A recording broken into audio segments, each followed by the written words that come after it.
नमस्कार दोस्तों। Rajasthan current affairs की आज की इस क्लास में आप सभी मित्रों का हार्दिक स्वागत है, जिसमें हम लोग राजस्थान करंट अफेयर से जुड़े हुए महत्वपूर्ण बिंदुओं पर बातचीत करेंगे। राजस्थान की परीक्षाओं में आने वाली तमाम तरीके के सवालों को लेकर मैं आप सबके सामने हाजिर हूँ। राजस्थान में चाहे वो आपका आरएएस का एग्ज़ाम हो, इसके अलावा असिस्टेंट प्रोफेसर जो है उसका एग्ज़ाम हो, और इसके अलावा फर्स्ट ग्रेड और सेकंड ग्रेड, इसके बाद रीट के बाद आयोजित होने वाली भर्ती परीक्षा, उसके लिए भी इम्पोर्टेंट है। इसके अलावा इससे नीचे के स्तर के जितने भी एग्जाम राजस्थान में आयोजित होते हैं, उन तमाम प्रकार की एग्जाम्स के लिए यह क्लास आपके लिए बहुत बहुत बहुत इम्पोर्टेंट है। तो आप सभी मित्रों का स्वागत है इस क्लास में, और शुरू करते हैं आज के राजस्थान करंट अफेयर्स की महत्वपूर्ण खबरें। ये राजस्थान धोरों की धरती है, जिसका जहाज आपके सामने चल रहा है। तो चलिए आज की क्लास की हम विधिवत शुरुआत करते हैं और जानते हैं हमारी महत्वपूर्ण खबरों के बारे में। यहाँ पर सबसे पहला सवाल आप लोगों के लिए मैं रखने जा रहा हूँ para Olympic shooter Mona Agrawal से रिलेटेड। मोना अग्रवाल जो है वो राजस्थान से संबंधित है, ये बात आप जानते हैं, और पैरा शूटर है, शूटिंग से संबंधित है। आपसे पहला सवाल यही पूछा जा सकता है कि अभी हाल ही में चर्चित खिलाड़ी मोना अग्रवाल का संबंध किस खेल से है। तो पैरा ओलंपिक खिलाड़ी है, आपको पता होगा पेरिस पैरा ओलंपिक खेलों में, ठीक है, पेरिस पैरा ओलंपिक जो खेल हुए थे, उन पेरिस पैरा ओलंपिक खेलों के अंदर कौन सा पदक जीता था? ब्रॉन्ज मेडल जीता था। ब्रॉन्ज मेडल जीतने में सफलता हासिल की थी किसने? मोना अग्रवाल ने। अभी हाल ही में चर्चा में क्यों है? क्योंकि पिछले दिनों राष्ट्रपति द्रौपदी मुर्मू के द्वारा, किसके द्वारा? राष्ट्रपति द्रौपदी मुर्मू के द्वारा जो है वो क्या किए गए थे? खेल पुरस्कार प्रदान किए गए थे, यानी राष्ट्रीय खेल पुरस्कार जो है वो दिए गए। इन राष्ट्रीय खेल पुरस्कारों के अंतर्गत मोना अग्रवाल को जो है वो अर्जुन अवार्ड से सम्मानित किया गया था। किससे? अर्जुन अवार्ड से। और ये अर्जुन अवार्ड पूरे देश भर में 34 लोगों को मिले थे। कितने लोगों को? 34 लोगों को। इसमें से 17 ऐसे खिलाड़ी थे जो पैरा खिलाड़ी थे। इनमें से एक नाम है मोना अग्रवाल, जो राजस्थान की रहने वाली है। और मोना अग्रवाल जो है, इन्होंने ब्रॉन्ज मेडल तो जीता, लेकिन खेल है इनका कौन सा? शूटिंग। मोना अग्रवाल, जिनका जन्म 8 नवंबर 1987 को राजस्थान की एक भारतीय पैराशूटर है, वह महिलाओं की 10 मीटर एयर राइफल, ये भी याद करना, 10 मीटर, ठीक है, एयर राइफल SH1 स्पर्धा से संबंधित है। ये इस तरीके का सवाल पूछा जा चुका है पूर्ववर्ती परीक्षाओं में, इसलिए मैं कह रहा हूँ आप लोग इस सवाल को बहुत अच्छे से गंभीरता से लेकर तैयारी करें। उन्होंने पेरिस ओलंपिक 2024 के ग्रीष्मकालीन ओलंपिक में भारत का प्रतिनिधित्व करने के लिए योग्यता प्राप्त की और उसमें विजेता भी रही। मोना अग्रवाल ने इस पूरी प्रतियोगिता के अंदर जो है वो ब्रॉन्ज मेडल प्राप्त किया था, ऐसा आपको ध्यान होना चाहिए। चलिए अगली बातचीत करते हैं, और अगला सवाल आप लोगों के लिए क्या है उस पर देखते हैं, विचार करते हैं। सवालों की बात करें तो इससे जुड़े हुए सवाल है कि जनवरी 2025 में प्रेसिडेंट ने para Olympic shooter, president Droupadi Murmu है, जिन्हें para Olympic shooter Mona Agrawal को निम्न में से किस पुरस्कार से सम्मानित किया? देखिए एक बात मैं आपको और बता देता हूं, मोना अग्रवाल को 2020 के अंदर, कब? 2020 के अंदर उन्हें पद्मश्री अवार्ड से भी सम्मानित किया जा चुका है, ऐसा आपको ध्यान रखना है। तो अभी हाल ही में इनको कौन सा पुरस्कार दिया गया है? अर्जुन पुरस्कार इनको प्रदान किया गया है। तो यहाँ पर अर्जुन पुरस्कार जो है इनको अभी हाल ही में दिया गया है, जो कि ऑप्शन नंबर कितने में है? 2 में है। पहला पद्मश्री अवार्ड है, ये पद्मश्री अवार्ड इनको 2020 के अंतर्गत दिया गया था। ये ऊपर वाली अर्जुन पुरस्कार की श्रेणी जो है वो खेल रत्न पुरस्कार के अंतर्गत ही है, जिसमें आपका द्रोणाचार्य पुरस्कार भी है, मेजर ध्यानचंद पुरस्कार भी है। ये मेजर ध्यानचंद पुरस्कार कितने लोगों को दिया गया था ये आपको बताना है। डी गुकेश जैसे खिलाड़ी है हमारे, जो है वो क्रिकेट जगत से आने वाले, हॉकी जगत से आने वाले तमाम खिलाड़ियों को पुरस्कार जो है वो वितरित किए थे। 4 लोगों को मेजर ध्यानचंद पुरस्कार से, और खेल रत्न पुरस्कारों में द्रोणाचार्य पुरस्कार भी आता है, जिसमें 5 द्रोणाचार्य पुरस्कार जो वो वितरित किए गए थे। तो खेल रत्न पुरस्कार अभी हाल ही में जो राष्ट्रपति भवन है वहां प्रदान किए गए, जिसमें मेजर ध्यानचंद पुरस्कार भी दिया गया, अर्जुन पुरस्कार भी दिया गया। अर्जुन पुरस्कार कितने लोगों को दिया गया? 34 लोगों को दिया गया, जिसमें से कितने पैरा खिलाड़ी थे? 17 खिलाड़ी थे। तो राजस्थान से अर्जुन पुरस्कार विजेता एक ही खिलाड़ी है, जिसका नाम क्या है? मोना अग्रवाल है। आपको ये बताना है, मैं एक सवाल दे रहा हूं जो कि आप कमेंट बॉक्स में मुझे कमेंट करके जरूर बताइए। मोना अग्रवाल का संबंध राजस्थान के किस जिले से है? मोना अग्रवाल का संबंध राजस्थान के किस जिले से है? ठीक है सर। चलिए अगला सवाल देखते हैं। मोना अग्रवाल 2024 के ग्रीष्मकालीन पैरा ओलंपिक में भारत का प्रतिनिधित्व करने के लिए किस श्रेणी में उसने अहर्ता या योग्यता प्राप्त की? तो आपको पता है 10 मीटर एयर राइफल जो है वो SH1 स्पर्धा के अंदर उन्होंने सफलता प्राप्त की, और योग्यता प्राप्त करने के बाद उन्होंने कौन सा मेडल इसमें जीता था? ब्रॉन्ज मेडल इन्होंने जीता था। तो यहाँ 10 मीटर एयर पिस्टल नहीं है, 10 मीटर एयर राइफल स्पर्धा SH1 है जिसमें इन्होंने क्या की थी? सफलता हासिल की थी। चलिए नेक्स्ट सवाल पर बात करते हैं। अगला सवाल है, मोना अग्रवाल ने किस खेल में अपने कैरियर की शुरुआत की? तो यहाँ पर आपको पता है शूटिंग जो है, ये शूटिंग गेम है जिसके अंतर्गत इन्होंने कौन सा पुरस्कार, अभी हाल ही में अर्जुन पुरस्कार भी इनको मिल चुका है। इसके अलावा पद्मश्री पुरस्कार जो है, पद्मश्री भी 2020 के अंतर्गत इनको प्राप्त हो चुका है। तो मोना अग्रवाल के बारे में एक बार फिर याद रख लीजिए कि 10 मीटर एयर राइफल SH1 जो स्पर्धा है उसमें इन्होंने भाग लिया। इसके अलावा उन्होंने पेरिस ओलंपिक में कौन सा मेडल जीता? ब्रॉन्ज मेडल जीता। खेल कौन सा है इनका, ऊपर याद रखना है आपको, शूटिंग खेल से संबंधित है। राज्य कौन सा है? राजस्थान है। अभी हाल ही में 2025 में कौन सा अवार्ड इनको दिया गया है? तो अर्जुन पुरस्कार जो है, अर्जुन पुरस्कार, इस अर्जुन पुरस्कार से इनको क्या किया गया है? सम्मानित किया गया है। तो ये तमाम तरीके के पॉइंट्स जो हैं वो आपको की पॉइंट्स के रूप में याद रखना। इतना अगर याद हो गया तो, और एक मैंने जो सवाल पूछा है उसका जवाब भी आपको देंगे, लेकिन पहले आपसे पूछना चाह रहा हूं कि राजस्थान का वो कौन सा जिला है जिससे मोना अग्रवाल का संबंध है। चलिए अगले सवाल पर बढ़ते हैं। नेक्स्ट पॉइंट आपके सामने है, जयपुर इंटरनेशनल फिल्म फेस्टिवल से जुड़ा हुआ है। जयपुर इंटरनेशनल फिल्म फेस्टिवल का आयोजन राजस्थान की राजधानी जयपुर के अंतर्गत किया गया। इसमें ध्यान रखिएगा ये 17 से लेकर के 21 जनवरी तक इसका आयोजन हुआ। कब से कब तक इसका आयोजन हुआ दोस्तों? 17 से 21 जनवरी 2025 को। कहाँ पर हुआ? जयपुर में इसका क्या किया गया? आयोजन किया गया। अलग अलग जगह पर फिल्मों की कास्टिंग की गई। ये जो आपको छायाचित्र दिखाई दे रहा है ये राजस्थान का प्रसिद्ध सिनेमा है जिसका नाम है राजमहल, जो कि जयपुर में राजमहल, ठीक है। ये है जो है वो 5 बत्ती, कौन सी बत्ती? 5 बत्ती। कहाँ पर? जयपुर में, ठीक है। MI रोड पर जो 5 बत्ती सर्किल है वहां पर है ये राजस्थान का प्रसिद्ध जो सिनेमा हॉल है वो, जो राजमहल के नाम से जाना जाता है। इधर आप लोगों को प्राइज मिलते हुए भी देख सकते हैं। इस समय लाइफ टाइम अचीवमेंट अवार्ड जैसे कई अवार्ड जो हैं वो भी प्रदान किए जाते हैं। इसी समारोह के अंदर राजस्थान की एक फिल्म है जिसका नाम आप लोगों को बताया है मृत्यु भोज। मैंने क्या बताया? मृत्यु भोज। इस मृत्यु भोज फिल्म ने अपनी अलग ही पहचान इस पूरे के अंदर जो है वो कार्यक्रम के अंदर बनाई है। इसको भी प्रथम पुरस्कार इस पूरे प्रोग्राम के अंदर फिल्म में दिया गया है। दो जिफ, शॉर्ट में इसे जयपुर फिल्म फेस्टिवल को क्या कहते हैं? शॉर्ट में जिफ बोला जाता है, जयपुर इंटरनेशनल फिल्म फेस्टिवल। तो जिफ के बारे में भी आप लोग जानते हैं कि इसका आयोजन राजस्थान में किया गया, लेकिन कहा गया कि इस बार का जो समारोह था वो विश्व के सिनेमा के इतिहास का सबसे बड़ा संस्करण है। ये देखिए आपके सामने मैंने लिखा है कि इस बार का 2025 का जो आयोजन है वो इतिहास का सबसे बड़ा संस्करण माना जाता है। आपको पता है गोवा में हमारा फिल्म फेस्टिवल आयोजित किया जाता है, ठीक है। उसके बाद देश का सबसे बड़ा फिल्म फेस्टिवल जो है वो कौन सा है? राजस्थान में आयोजित होने वाला जयपुर फिल्म फेस्टिवल है। लेकिन अब की बार कहा जा रहा है कि ये विश्व का सबसे बड़ा संस्करण बन गया। और आपको एक भी याद होना चाहिए कि पश्चिमी राजस्थान या मारवाड़ में राजस्थान फिल्म फेस्टिवल का भी आयोजन किया गया था। देखिए राजस्थान फिल्म फेस्टिवल अलग है, राजस्थान फिल्म फेस्टिवल, ये राजस्थान फिल्म फेस्टिवल इस बार का जो है वो जोधपुर में आयोजित किया गया 2024 में। कहाँ पर? जोधपुर में इसका आयोजन हुआ था। लेकिन अभी हाल ही में जयपुर इंटरनेशनल फिल्म फेस्टिवल आप लोगों का जयपुर में आयोजित हुआ, 17 से 21 तारीख तक हुआ। एक राजस्थान में जयपुर के अंदर जयपुर लिटरेचर फेस्टिवल का भी आयोजन किया जाता है, जिस पर हर बार परीक्षा में सवाल आता है। जयपुर लिटरेचर फेस्टिवल जो है ये भी जयपुर का बड़ा इम्पोर्टेंट है और बहुत बार इस पर सवाल पूछे जाते हैं आपसे। चलिए तो अगले पॉइंट्स पर बात करते हैं।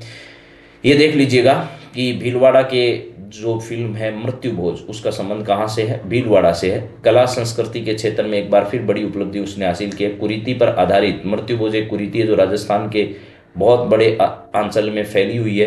हालांकि अब धीरे धीरे इसको दूर किया जा रहा है राजस्थान के कई सामाजिक संगठनों द्वारा भी, और समाज के लोगों के द्वारा भी जागरूकता जो है लगातार इसके बारे में फैलाई जा रही है। तो मृत्यु भोज पर आधारित ये लघु फिल्म जो है मृत्यु भोज ये जयपुर इंटरनेशनल फिल्म फेस्टिवल 2025 में इसने कौन सा पुरस्कार प्राप्त किया? प्रथम पुरस्कार इसने प्राप्त किया है, और प्रथम पुरस्कार प्राप्त करने के बाद ये फिल्म जो है वो चर्चा में आई है। यहाँ पर संगीत में रेड कारपेट उद्घाटन समारोह जो है वो रेड कारपेट उद्घाटन और पुरस्कार समारोह 17 जनवरी 2025 को शाम 4:30 बजे ऑडिटोरियम मेंस Rajasthan international centre RIC Jaipur के अंतर्गत, यानी राजस्थान इंटरनेशनल जो सेंटर है यहाँ पर उसको क्या किया गया था? आयोजित किया गया था। ये बात मैंने बता दी है कि राजस्थान में जयपुर में आयोजन हुआ, राजस्थान में उद्घाटन समारोह राजस्थान इंटरनेशनल सेंटर में हुआ। हालांकि राजस्थान मंडपम का भी निर्माण सरकार के द्वारा अब किया जा रहा है, तो हो सकता है कि उसके पूरा होने के बाद क्या है, राजस्थान मंडपम, इसका भी निर्माण राजस्थान के जयपुर में किया जा रहा है। आने वाले समय में यहाँ पर इसके आयोजन देखने को मिलेंगे। हर साल जो है वो जनवरी महीने में जयपुर में ये फेस्टिवल आयोजित होता है।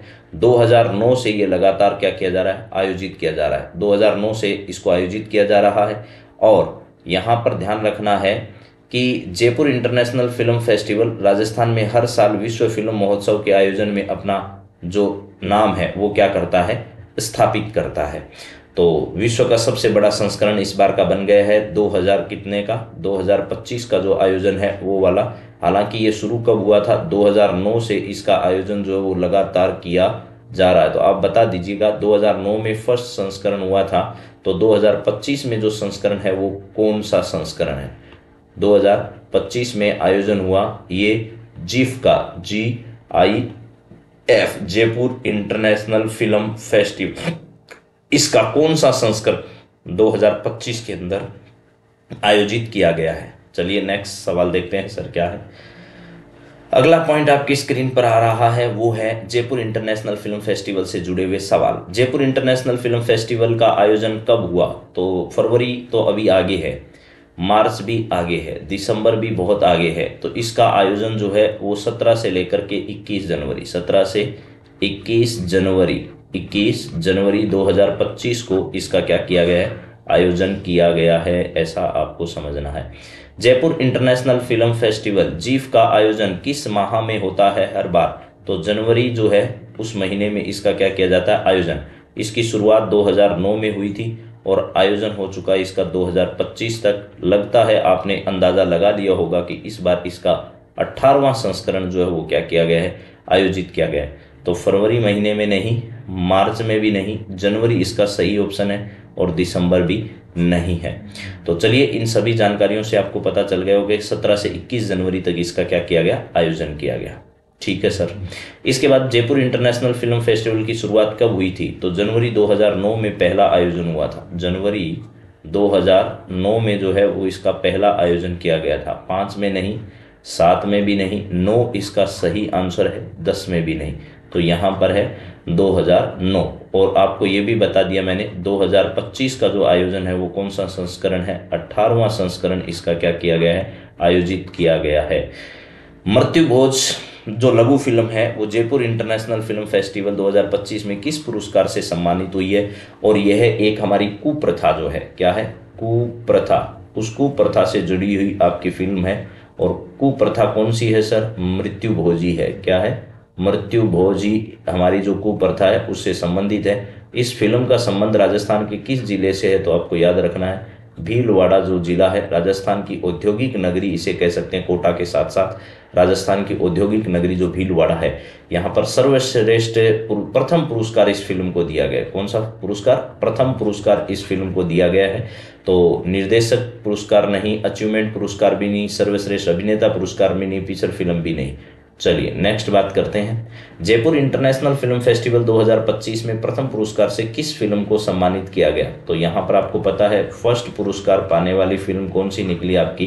तो यहाँ पर मृत्यु भोज जो है, मृत्यु भोज वो पहली फिल्म निकली जो कहाँ से संबंधित है सर? राजस्थान के भीलवाड़ा से संबंधित है। और मृत्यु भोज क्या है?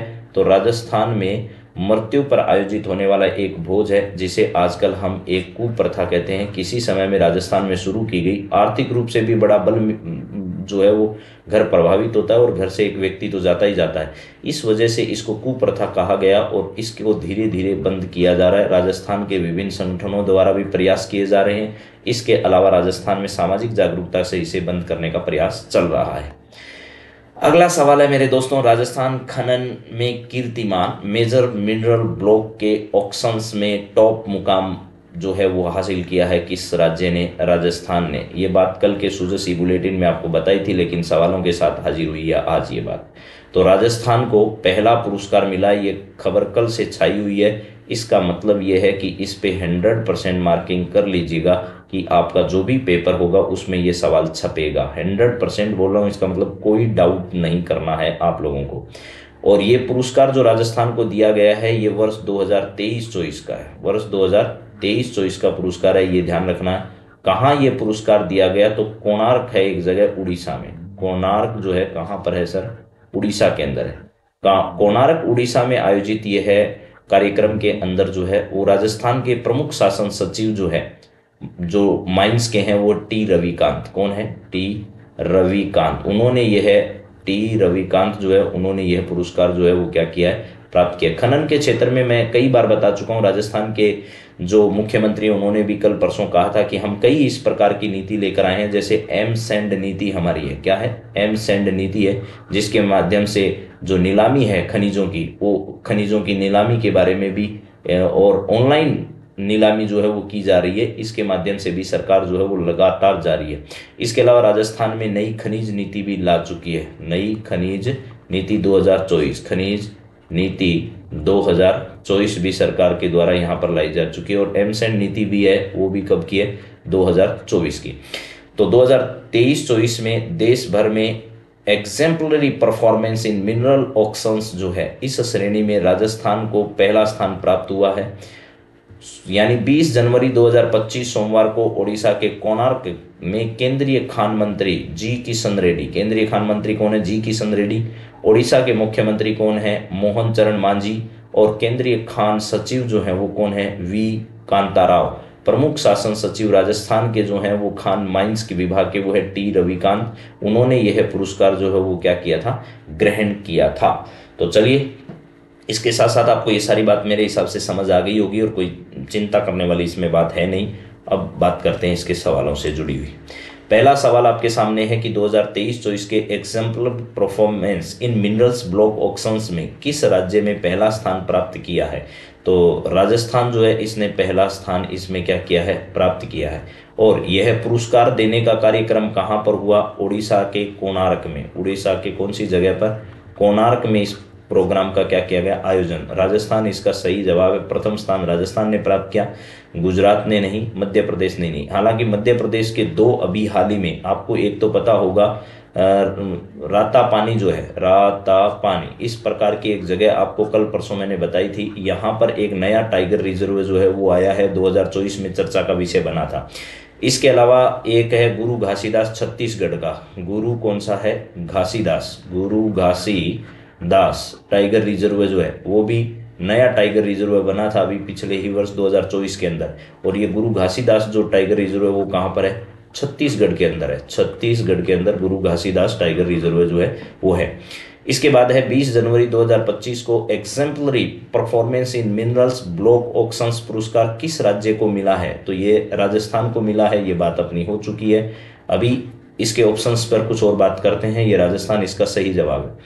उत्तर प्रदेश के अंदर जो है वो महाकुंभ का आयोजन किया जा रहा है। महाकुंभ का आयोजन किया जा रहा है। यह कुंभ जो है वो आप लोगों का फरवरी के महीने तक जो चलने वाला है। फरवरी में एक दिन आएगा महाशिवरात्रि। क्या है? महाशिवरात्रि। महाशिवरात्रि के दिन तक यह मेला जो है वो चलने वाला है। और बिहार जो है, बिहार के बारे में एक याद रखना है कि अभी हाल ही में यहाँ पर अखिल भारतीय, क्या है? जो अखिल भारतीय पीठासीन अधिकारी है, अखिल भारतीय पीठासीन अधिकारी जो है, पीठासीन अधिकारी, उनका जो सम्मेलन है, इस सम्मेलन का आयोजन कहाँ पर किया जा रहा है? ये सम्मेलन जो है वो पटना में आयोजित हुआ। सम्मेलन ओम बिरला जी जो राजस्थान से आते हैं उनकी देखरेख में यह है, बिहार के पटना में इसका आयोजन किया जा रहा था। और इसी में भाग लेने गए थे राजस्थान विधानसभा के अध्यक्ष वासुदेव देवनानी। कौन गए थे? वासुदेव देवनानी गए थे, वासुदेव देवनानी, देवनानी। और वासुदेव देवनानी को इस समय कहा जाता है कि यहाँ तबीयत खराब होगी, यानी हार्ट अटैक की शिकायत उनको आ गई और राजस्थान वापस बुलाया गया उनको। इसके बाद में है महाराष्ट्र। महाराष्ट्र में देवेंद्र फडणवीस जो है, कौन है? देवेंद्र फडणवीस। ये वहाँ के क्या बने हैं? अजीत पवार के साथ साथ। किसके साथ साथ? अजीत पवार, अजीत पवार। और इसके साथ और कौन है भैया जी? एकनाथ शिंदे जी हैं, एकनाथ शिंदे हैं, एकनाथ शिंदे। ये दो जो हैं वो वहां पर क्या बनाए गए? डिप्टी सीएम बनाए गए, डिप्टी सीएम जो है वो बनाए गए हैं। और सीएम यहाँ पर कौन है? देवेंद्र फडणवीस हैं। तो ये सारी बातें आपको मेरे हिसाब से समझ आ गई होगी और उम्मीद करता हूँ कि बेहतर तरीके से आप इन बातों को समझ पाए हैं। अब है अगला सवाल, exemplary performance in millers auctions पुरस्कार किस स्थान पर प्रदान किए गए अभी हाल ही में? कोणार्क में। कोणार्क कहाँ पर है सर? उड़ीसा के अंदर है। कहाँ पर है? उड़ीसा, कोणार्क के अंदर यह पुरस्कार जो है वो क्या किया गया? प्रदान किया गया। केंद्रीय खनन, भुवनेश्वर में तो पिछले दिनों आपको पता होगा प्रवासी भारतीय सम्मेलन का क्या किया गया था? आयोजन। यहाँ पर प्रवासी भारतीय सम्मेलन 2025, सम्मेलन 2025 का आयोजन कहाँ पर हुआ था? भुवनेश्वर के अंदर हुआ था। जयपुर में भी नहीं, जयपुर में अभी हाल ही में क्या हुआ है? जयपुर फिल्म फेस्टिवल का आयोजन किया गया, JIFF, जिफ 2025 का आयोजन यहाँ पर 17 से लेकर के 21 तारीख तक जनवरी में किया गया। यहाँ पर केंद्रीय खनन सचिव का नाम क्या है जिन्होंने राजस्थान पुलिस को पुरस्कार प्रदान किया? यानी केंद्र के खनन सचिव कौन है और केंद्र में खनन विभाग के मंत्री कौन है जिन्होंने ये पुरस्कार दिया? तो वी कांता राव जो है, वी कांता राव तो केंद्र में क्या है? सचिव हैं। ठीक है साहब। इसके अलावा किशन रेड्डी जो हैं वो मंत्री हैं, इनका नाम पूछा जा सकता है केंद्रीय खनन मंत्री कौन है? तो यहाँ जी किशन रेड्डी हैं। मोहन चरण मांझी जो है वो सीएम है। कहाँ के सीएम है मांझी साहब? ये उड़ीसा के मुख्यमंत्री हैं। ये सब उपस्थित थे, लेकिन राजस्थान में ये ग्रहण किसने किया? ठीक है, यानी राजस्थान के जो खनन विभाग के सचिव हैं वो कौन है? तो टी रविकांत है, जिन्होंने ये पुरस्कार जो है वो क्या किया था? ग्रहण किया था इस समय। तो पुरस्कार ग्रहण करने वाले का नाम भी याद होना चाहिए। प्रदान करने वाले वी कांता राव थे जो सचिव थे, मंत्री जो थे वो किशन रेड्डी थे, मोहन चरण मांझी जो है वो मुख्यमंत्री थे, कहाँ के? छत्तीसगढ़ के। ये सब उसमें उपस्थित रहे। इसके बाद में किसने 20 जनवरी 2025 को exemplary performance in minerals block auctions में राजस्थान को पुरस्कार प्रदान किया? केंद्रीय खनन मंत्री जी किशन रेड्डी थे, सही बात है। उड़ीसा के मुख्यमंत्री मोहन चरण मांझी थे। केंद्रीय खनन सचिव वी कांता राव इस कार्यक्रम में थे, यानी कि ये सभी जो हैं वो उपस्थित थे। तो ये राइट आंसर आपका होगा। इसके बाद exemplary performance in millers auctions पुरस्कार किस प्रकार के प्रदर्शन को सम्मानित करता है? यानी किस प्रकार के जो लोग हैं, किस प्रकार के राज्य हैं, किस प्रकार की कंपनी है जिनको ये पुरस्कार दिया जाता है? तो खनिज खनन की गुणवत्ता के लिए नहीं दिया गया राजस्थान को, ये राजस्थान को दिया गया था खनिज ब्लॉक के सफल नीलामी के लिए। खनिज ब्लॉक की सफलतम नीलामी के लिए राजस्थान को पूरे देश भर में कौन सा स्थान प्राप्त हुआ है? पहला स्थान प्राप्त हुआ है, इसलिए यह राजस्थान को पुरस्कार जो है वो मिला। तो यहाँ आपको मालूम होना चाहिए कि खनिज ब्लॉक के सफल नीलामी और प्रदर्शन के लिए यह पुरस्कार राजस्थान को प्राप्त हुआ। चलिए सर, अगला सवाल हम लोग चर्चा में लाते हैं। अगला सवाल आपके सामने है कि 20 जनवरी 2025 को exemplary performance in minerals block auction Rajasthan को पुरस्कार प्रदान किसने किया? तो मैंने बता दिया इन सभी ने किया, शायद रिपीट हो गए सवाल। और यहाँ खनिज की नीलामी के लिए हुआ, कोई बात नहीं, एक बार वापस आपसे चर्चा होगी। राजस्थान के प्रमुख शासन सचिव माइंस का नाम क्या है? यानी प्रमुख शासन सचिव माइंस है, खनिज विभाग के प्रमुख शासन सचिव है। यह पुरस्कार जिन्होंने क्या किया था? प्राप्त किया था। तो कांता राव तो देने वाले थे, जी किशन रेड्डी तो केंद्रीय मंत्री थे, मोहन मांझी सीएम थे। तो ग्रहण करने वाले व्यक्ति का या प्राप्त करने वाले व्यक्ति का नाम आपसे पूछा है तो टी रविकांत जो है वो है राजस्थान के प्रमुख शासन सचिव जो माइंस विभाग से संबंधित है। अब अगला सवाल है राष्ट्रीय बीजीय मसाला अनुसंधान केंद्र तबीजी अजमेर से। ये अजमेर जिले का तबीजी जो है, यहाँ पर आपको पता है मसाला अनुसंधान केंद्र, और वो भी नेशनल यानी राष्ट्रीय बीजीय मसाला अनुसंधान केंद्र तबीजी अजमेर में है। इसका अभी हाल ही में रजत जयंती जो समारोह है उसका क्या किया गया। रजत का मतलब है 25 साल इसने क्या कर लिए हैं, 25 वर्ष अपने सफलतम पूरे कर लिए हैं। इसका मतलब सर 2025 में अगर सफलतम पूर्ण कर लिए तो इसकी स्थापना 2000 को हुई होगी। जी हाँ, 2000 में इसकी क्या की गई थी, स्थापना की गई थी। और 2000 से लेकर आज तक 2025 तक इसने 25 वर्ष पूर्ण कर लिए हैं। इसी को हमने कहा है कौन सी जयंती, रजत जयंती जो है इसकी स्थापना की मनाई गई। तो अजमेर के राष्ट्रीय बीजीय मसाला अनुसंधान केंद्र तबीजी भर अजमेर के अंदर जो है रजत जयंती समारोह का स्थापना दिवस आयोजित किया गया और वो भी रविवार को 19 जनवरी 2025 को मनाया गया। स्थापना दिवस पर आयोजित किसान सम्मेलन में प्रदर्शनी का आयोजन किया गया और इसके मुख्य अतिथि जो है वो केंद्रीय राज्य मंत्री कौन थे, भागीरथ चौधरी जो हैं ये इसके उपस्थित रहे इस कार्यक्रम के अंदर। तो भागीरथ चौधरी के देखरेख में ये पूरा कार्यक्रम क्या किया गया था, आयोजित किया गया था, यानी उनकी अध्यक्षता में आयोजित किया गया था। ये यहाँ भागीरथ चौधरी बैठे। 19 जनवरी 2025 को आयोजित हुआ। इस समय किसान मेले का भी आयोजन किया गया, रजत जयंती स्थापना उत्सव मनाया गया, यानी केंद्रीय अनुसंधान जो परिषद है उसके द्वारा संचालित राष्ट्रीय बीजीय मसाला अनुसंधान केंद्र जो है वो यहाँ पर संचालित है। 2000 में जब ये सेंटर शुरू हुआ था तो केवल 12 कर्मियों के साथ शुरू किया गया था और 6 कृषि वैज्ञानिक यहाँ पर उस समय थे। पहला रिसर्च जो है वो किया गया था ACR1 धनिये की एक किस्म जो है उसके साथ किया गया था पहली बार। केंद्रीय एग्रीकल्चर राज्य मंत्री भागीरथ चौधरी जो है उन्होंने इस पूरे कार्यक्रम का या उत्सव का क्या किया, शुभारंभ अभी हाल ही में किया। इस पर जानते हैं सवाल क्या है। इस पर पहला सवाल है, अजमेर में राष्ट्रीय बीजीय मसाला अनुसंधान केंद्र का रजत जयंती स्थापना दिवस जो है वो कब मनाया गया। तो अभी हाल ही में जो है वो अजमेर के अंदर ये स्थापना दिवस क्या किया गया था, मनाया गया था अजमेर के अंदर। और किस तारीख को मनाया गया था सर, 19 तारीख को, 19 जनवरी को यह कार्यक्रम जो है वो मनाया गया था, 19 जनवरी को। देखिए राजस्थान करंट अफेयर्स पर रोज आपको मैं 2-2, 3-3 घंटे बर्बाद करूं उससे कुछ नहीं है। महत्वपूर्ण जो सवाल होंगे वो मैं सप्ताह में 2 या 3, जब भी मेरे पास पर्याप्त सवालों की संख्या हो जाएगी मैं अपने आप आपके सामने क्लास प्रेजेंट कर दूंगा। आप इस क्लास का बस इंतजार करते रहिए। बाकी सुजसी बुलेटिन क्लास आप रोज देखते रहिए। 19 जनवरी 2000 जो है वो 25 को इसका आयोजन किया गया। इसका मतलब इसकी स्थापना सर 2000 में हुई होगी। जी हाँ, 2000 में इसकी स्थापना हुई थी। तो 19 जनवरी 2025 को इसका जो कार्यक्रम है वो आयोजित किया गया। 20 नहीं, 21 नहीं, 18 नहीं। अजमेर में राष्ट्रीय बीजीय मसाला अनुसंधान केंद्र के रजत जयंती स्थापना दिवस पर किस प्रकार का आयोजन किया गया। इस समय किसान सम्मेलन या किसान मेला और प्रदर्शनी का क्या किया गया था, आयोजन। अभी बताया किसान मेले का इस समय आयोजन किया गया था।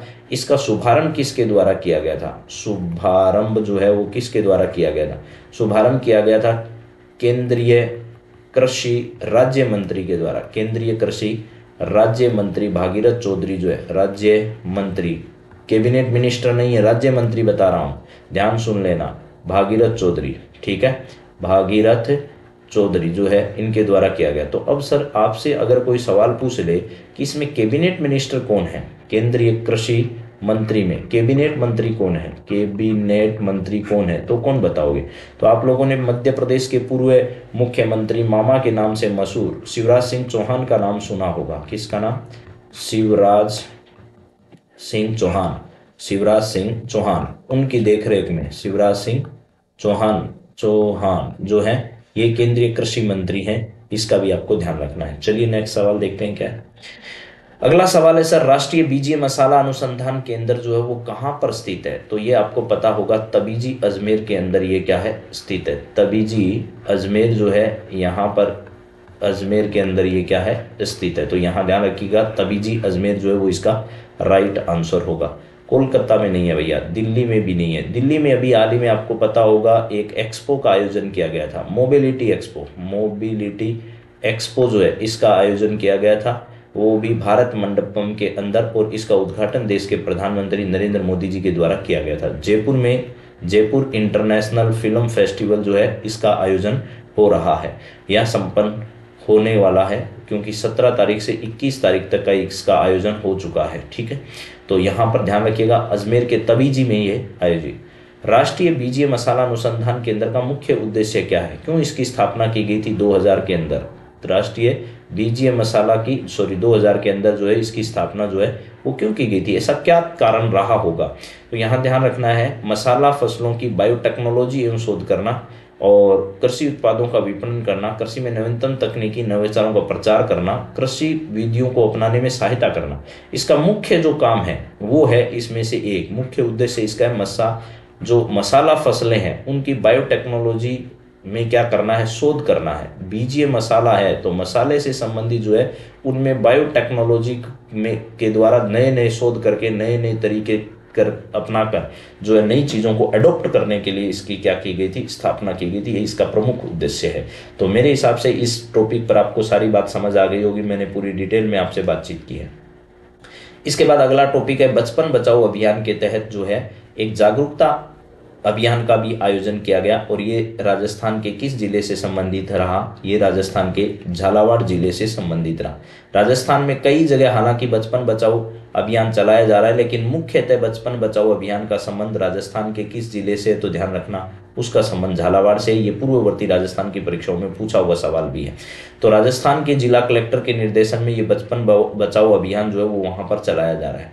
झालावाड़ जिले की एक जगह है जावर, क्या है, जावर जगह में राजकीय जो उच्च माध्यमिक विद्यालय है उसमें बचपन बचाओ अभियान के तहत अभी हाल ही में बच्चों को जो है एक तो नशा मुक्ति, क्या किया गया, नशा मुक्ति, और एक मोबाइल जो है उसकी लत से मुक्ति दिलाने हेतु मोबाइल, जो कि आज के बच्चों की नहीं बल्कि बड़ों की भी सबसे बड़ी बीमारी जो है वो मोबाइल बन गया है।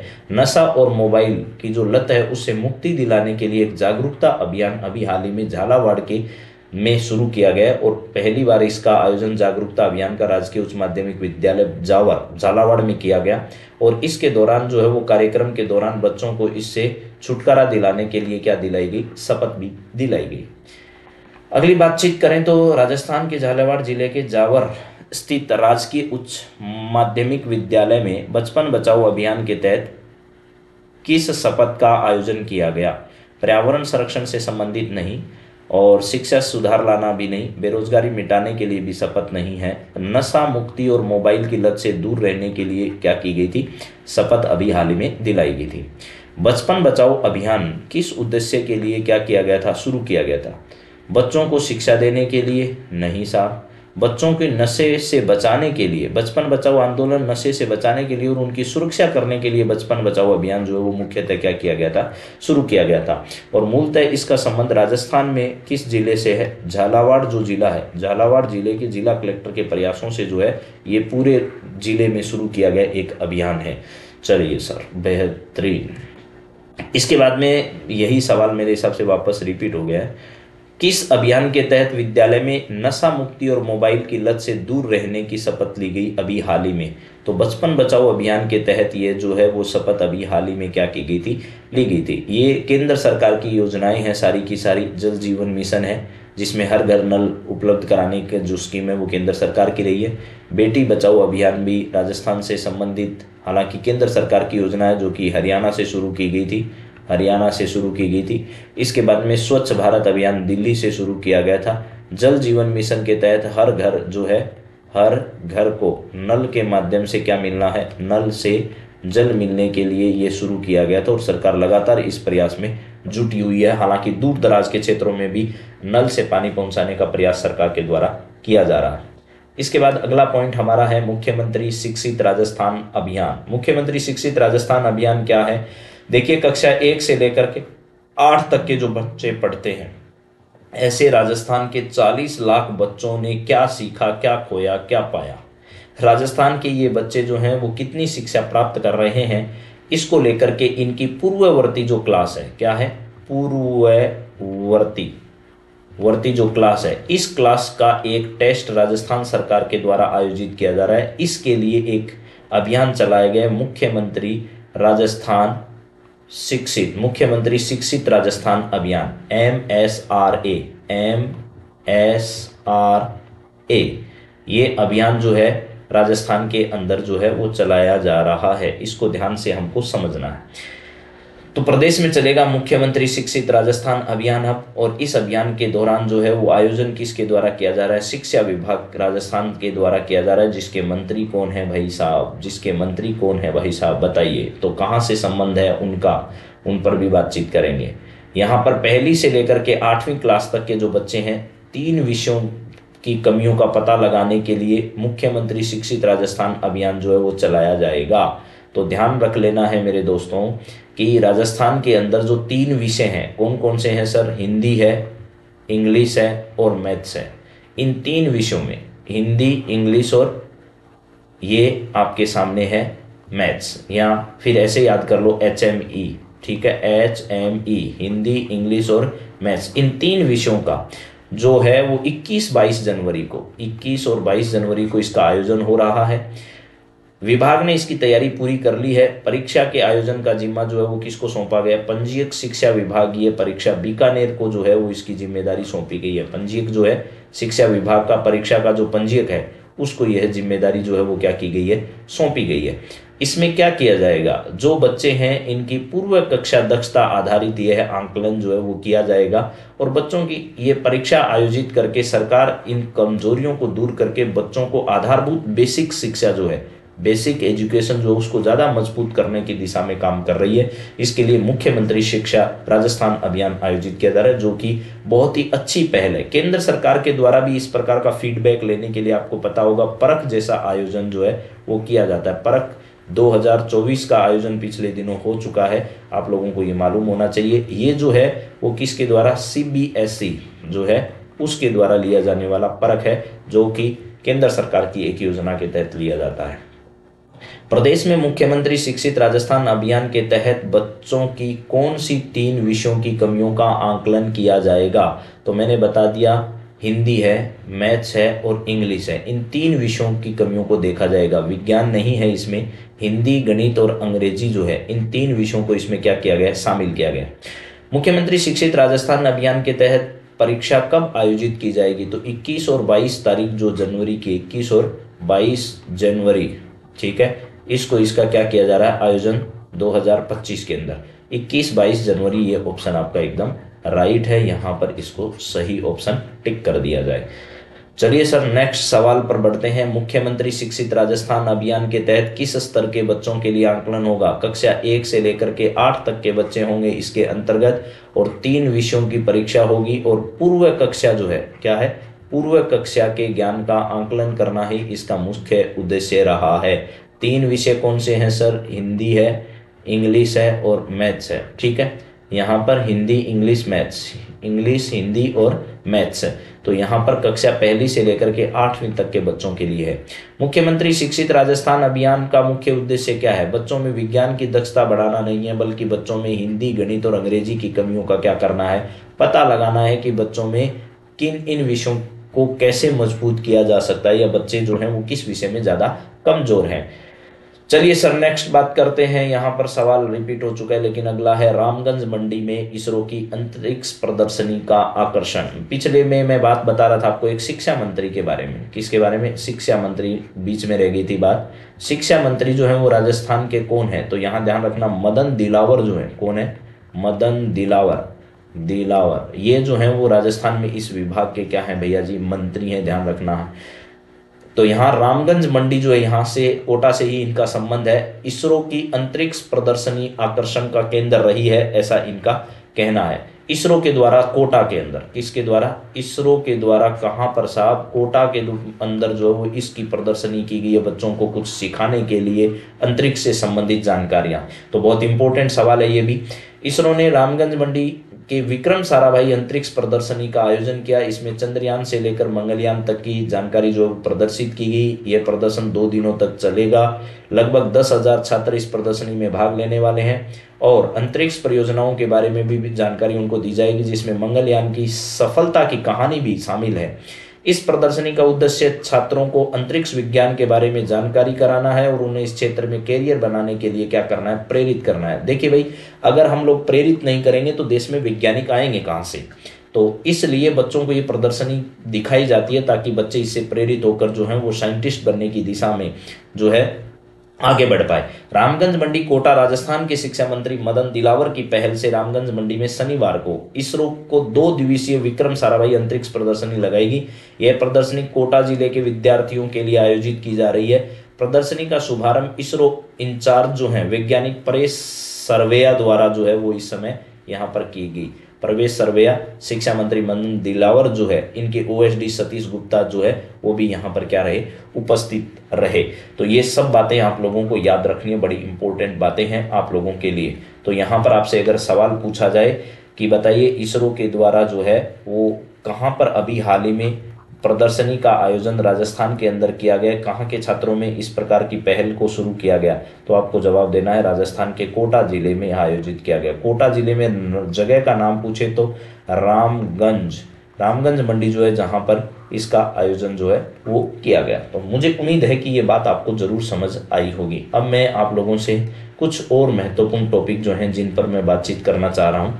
बहुत सारी बातें हालांकि आज मैंने की है आप लोगों से, लेकिन उसके बावजूद भी कुछ और बातें भी मैं चाहता हूँ आपसे कर लूँ।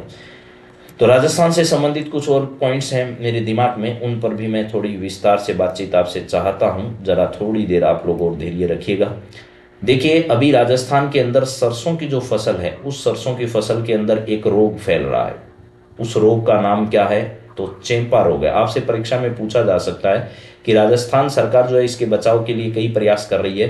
तो अभी हाल ही में राजस्थान की सरसों में होने वाला रोग जो है वो निम्न में से कौन सा है, तो चेम्पा रोग जो है वो आपको ध्यान रखना है। राजस्थान में सरसों की फसल में होने वाला रोग है चेम्पा, जिसके लिए जो है वो राज्य सरकार जो है वो क्या कर रही है, प्रयास कर रही है और किसानों को इसको बचाने के लिए दवाई और ट्रेनिंग भी दे रही है। इसके बाद में अगला सवाल आपके सामने, राजस्थान में ही नहीं पूरे देश भर में क्या मनाया जा रहा है, सड़क सुरक्षा सप्ताह मनाया जा रहा है। तो आप सभी से भी अनुरोध है कि देश में जितनी भी सड़क दुर्घटनाएं बढ़ रही है उनकी वजह हम सब लोग हैं। तो हमें रोड पर चलते समय सेफ्टी का, सुरक्षा का पूरा ध्यान रखना है और दोपहिया वाहन पर चलते समय आप लोग हेलमेट वैसी सुविधाओं का प्रयोग अवश्य करें। तो सड़क सुरक्षा सप्ताह जो है वो देश में और राजस्थान में भी क्या किया जा रहा है, राजस्थान में भी सड़क सुरक्षा सप्ताह जो है वो परिवहन विभाग के द्वारा, कौन से विभाग के द्वारा, परिवहन विभाग जो है उस परिवहन विभाग के द्वारा इसको मनाया जा रहा है। पश्चिमी विक्षोभ, राजस्थान में अभी जो मावट हो रही है और अभी हाल ही में पश्चिमी विक्षोभ का राजस्थान में सबसे बड़ा जो है वो प्रभाव देखा जा रहा है। तो आप लोगों से परीक्षा पर पश्चिमी विक्षोभ पर हर बार सवाल पूछे जाते हैं। इस समय जो राजस्थान में वर्षा हो रही है या कई कई जगह पर बूंदाबांदी हो रही है, उसका मुख्य कारण पश्चिमी विक्षोभ है और इस समय वो जो है वो सक्रिय है। इस समय क्या है, पश्चिमी विक्षोभ सक्रिय और इसके अगले कुछ दिनों तक ज़्यादा इफेक्टिव रहने के आसार बताए जा रहे हैं। तो राजस्थान में शरद ऋतु में होने वाली वर्षा का प्रमुख कारण कौन सा है, पश्चिमी विक्षोभ है। वासुदेव देवनानी मैंने बता दिया, राजस्थान विधानसभा के आपके अध्यक्ष हैं, राजस्थान विधानसभा की वर्तमान अध्यक्ष हैं। और ये अखिल भारतीय जो पीठासीन अधिकारी का सम्मेलन कहाँ पर, पटना बिहार में आयोजित हो रहा था, वहाँ भाग लेने गए थे, लेकिन स्वास्थ्य खराब होने की वजह से वापस लौट आए। राज किसान साथी पोर्टल है जो राजस्थान में किसानों की हेल्प के लिए क्या किया गया है, बनाया गया। राज किसान साथी पोर्टल जो है वो किसानों की समस्याओं के लिए बनाया गया। अभी इसमें एक नया जो विषय है वो भी जोड़ दिया गया है, वो है किसान धारा। क्या है, किसान धारा है। इस किसान धारा की पहल की भी शुरुआत जो है वो लगातार इसके साथ की जा रही है, जिससे किसानों की तमाम समस्याओं का समाधान एक जगह पर किया जा सके। इसके बाद मैंने एक लिखा आभा आईडी। क्या लिखा है, आभा। आभा आईडी क्या है, पूरे राज्य के लोगों का डिजिटल डाटा जो है, क्या है, डिजिटल डाटा। वो डिजिटल डाटा रखने के लिए आभा आईडी जो है वो देश में बन रही है और इस मामले में राजस्थान का पूरे देश भर में, यानी डिजिटल डाटा रखने के लिए चौथा स्थान है। पूरे देश भर में डिजिटल आईडियां बन रही है, लेकिन राजस्थान में किस नाम से जानी जा रही है, उनको आभा आईडी के नाम से जानी जा रही है। यह आभा आईडी लोगों के स्वास्थ्य की डिजिटल जानकारियों के लिए तैयार की गई है और राजस्थान डिजिटल हेल्थ रिकॉर्ड्स के मामले में पूरे देश भर में कौन से नंबर पर है, चौथे नंबर पर है। इसके बाद में स्वामित्व योजना के तहत अभी हाल ही में जो है देश के प्रधानमंत्री के द्वारा क्या किया गया, राजस्थान के 1.50 लाख किसानों को अभी हाल ही में उनकी भूमि के स्वामित्व के कार्ड जो है वो उनको प्रदान किए हैं। इसके बाद अगला है एग्रीटेक योजना। एग्रीटेक योजना के अंतर्गत जो किसान हमारे हैं उन किसानों की तमाम जानकारियों को क्या किया जा रहा है, डिजिटल किया जा रहा है। किसानों की जानकारी डिजिटल जो है वो हो रही है और उस किसानों की समस्याओं का समाधान भी सब हो जाएगा और उनकी सारी जानकारियां उस एग्रीटेक योजना के अंतर्गत शामिल की जा रही है। एग्रीटेक योजना के तहत राजस्थान के किसानों का एक ऐसा कार्ड बनेगा जिसके अंतर्गत जो है वो तमाम जानकारी उनसे संबंधित जो है उसमें फीड हो जाएगी और उनको मिलने वाले लाभ जो है वो ज़्यादा होंगे और उनको कहीं इधर उधर जाने की उसके बाद ज़रूरत नहीं रहेगी, ऐसा कहना है। तो राजस्थान के करंट अफेयर्स की आज की इस क्लास में मुझे पूरा उम्मीद है कि आपको आनंद आया होगा। मैंने पूरा भरसक प्रयास किया है आप तक एकदम एग्जैक्ट, एकदम शानदार, एकदम मस्त कंटेंट पहुंचाने का। अब देखिए, जिसको पढ़ना है उसके लिए कंटेंट इंपॉर्टेंट है और जिसको पढ़ना नहीं है उसके लिए बाकी बातें इंपॉर्टेंट है। तो पूरा प्रयास हमारा है कि आप लोगों तक सही जानकारी सही समय पर पहुंचती रहे। आप सब लगातार क्लास से जुड़ते रहिए। आप सबको बहुत बहुत थैंक यू इस क्लास से ज्वाइन करने के लिए। फिर मिलते हैं अगली क्लास में आप सबसे। Thank you, have a nice day, धन्यवाद।